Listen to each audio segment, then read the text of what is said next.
Girl friend பாய் friend lover wife எல்லாம் dedicate பண்ணிட்டு இருக்காங்க. எனக்கு என்னவோ இந்த பாட்டு அம்மாக்கு டெடிகேட் பண்ணா பெர்ஃபெக்ட்டா இருக்கும்னு தோணுச்சு.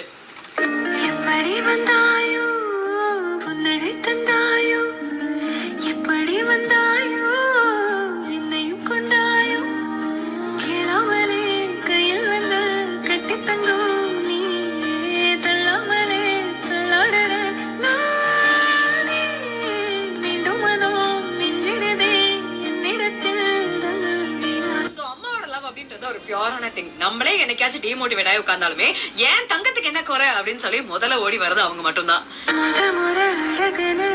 எனக்கு நான் தெரிஞ்சேன் ஒரு முறை உன நெருங்கையில் பல முறை தொலைஞ்சேன். ஃப்ரெண்ட்லியா இருந்திருக்க மாட்டோம், லவ் யூ சொல்லியிருக்க மாட்டோம், எதையும் ஷேர் பண்ணிருக்க மாட்டோம். ஆனா அவங்களோட லவ் இருக்கே ஒரு பியூரான திங். நம்ம என்ன மனநிலையில இருக்கோம்னு முழுசா புரிஞ்சுக்கிட்ட ஒரே ஜீவன் அவங்க மட்டும்தான்.